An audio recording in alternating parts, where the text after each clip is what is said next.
Alright guys, I am going to give you some quick notes on rational exponent because I could not find a video that was not extremely boring or really weird. So write this law down, okay? What we're going to be doing is we're going to be rewriting something that has a power on it as a radical. Now, in a lot of the videos that you'll find out there, they're actually going to evaluate this part right here. So they're just going to be like numbers like the cube root of 8, and they're going to tell you what that is equal to, okay, which is 2. I don't care about that right now. All you're going to be doing is rewriting the examples on the worksheet.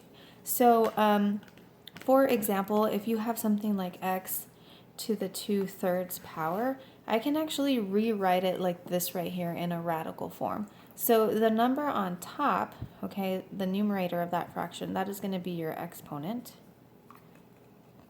And the number right here on the bottom, that is going to be your index. Okay, that's what that's called. That's what this number means right here. That's called your index. And that just means how many times you're going to take the root of something. But don't worry about that, okay? You don't need to know that. We'll cover that, later on. So I'm going to rewrite this. So I'm going to rewrite, and it's called radical form. Okay, so you need to know that term right there.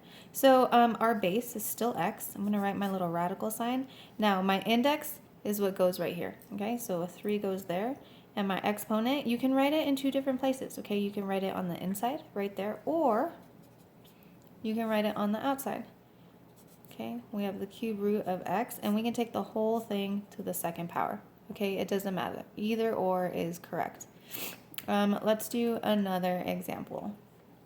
Let's turn this around.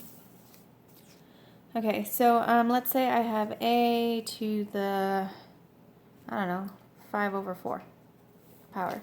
Remember, that's your exponent, and this is your index. Okay, so I'm going to rewrite it. A is our base, radical, the 4 goes here, and I'm just going to take the whole thing to the 5th power. Or the other way you can write it, I don't care.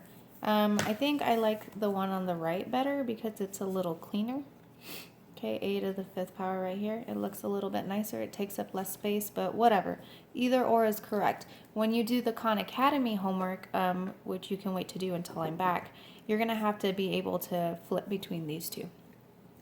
Let's do one more example. So if I have b to the negative 2/3, okay, b is your base. You have your radical here. We're going to the cube root and to the negative 2 power. Okay, now you need to be careful here. Remember, the same rules apply that we've been working with. We cannot have that negative exponent right there. So what we're going to do is we are going to take it down to the bottom. Okay, remember the negative exponent means that you change it to position.